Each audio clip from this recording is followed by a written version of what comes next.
د بخښونکي او مهربان خدای په سپېڅلي نامه د افغان غږ ډېرو درنو قدرمنو اورېدونکو سلام ستړي مشه ستاسو پام راړو د نن پنجشنبې د ورځې لنډ او مهمو خبرونو ته. د چارو ادارې لوی رئیس شیخ نورالله انور کابل کې د یوې خبري ناستې پر مهال ویلي چې د ولس ستونزو ته رسېدنه د اسلامي امارت د کاري لومړیتوبونو څخه ده. شیخ نورالله انور زیاته کړې هېوادوال په دې باور لري چې د اسلامي امارت ټول اقدامات د شریعت مطابق او د ولس خیر ښېګڼه پکې نغښتې ده.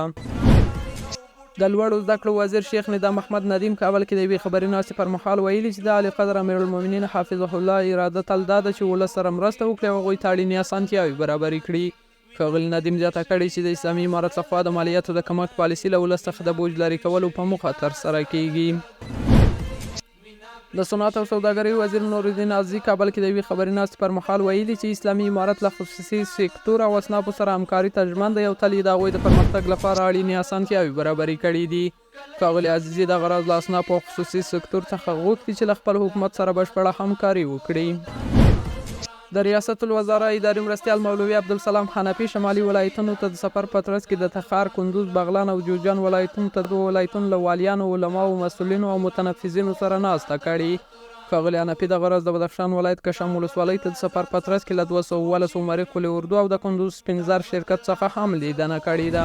د مالیې وزیر ملا محمد ناصر اخوند کابل کې د اصنافو د ثابتې مالیې د معافیت او تخفیف خبري ناسته کې ویلي چې د عالیقدر امیرالمؤمنین حفظه الله د ځانګړي حکم پر بنسټ د یو شمېر اټویوالو او کسبګرو مالیه په بشپړه توګه معاف شوې ده.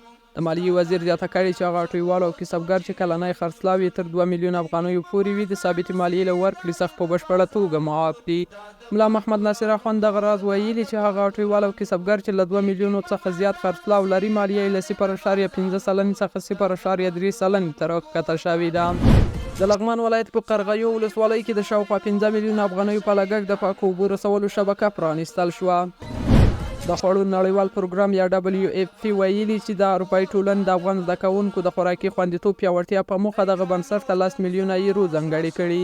د یاد سازمان په وینا په دې مرستو به 10,000 زده کوونکو ته په ټول افغانستان کې خوراکي توکي وویشل شي. د صنعت او سوداګرۍ وزیر نورالدین عزیزي افغانستان کې د ملګرو ملتونو سرمنشي ځانګړي استازي او د یونما له رئیس روزا او تونبایوا سره کتلي. د صنعت او سوداګرۍ وزارت وایي چې په دغې لیدنه کې پر اقتصادي لاسته راوړنو، د خصوصي سکتور ستونزو او حل لارو، د سوداګرۍ په نړیوال سازمان کې د افغانستان د بیرته غړیتوب ترلاسه کولو، ښځینه سوداګرو ته د اسانتیاوو برابرولو او یو شمېر نورو موضوعاتو باندې خبرې شوي دي. د افغان غږ ډېرو درنو قدرمنو اورېدونکو دا د نن ورځې لنډ او مهم خبرونه چې تاسو ته وړاندې شو. تر بیا ښې چارې لویه لامل.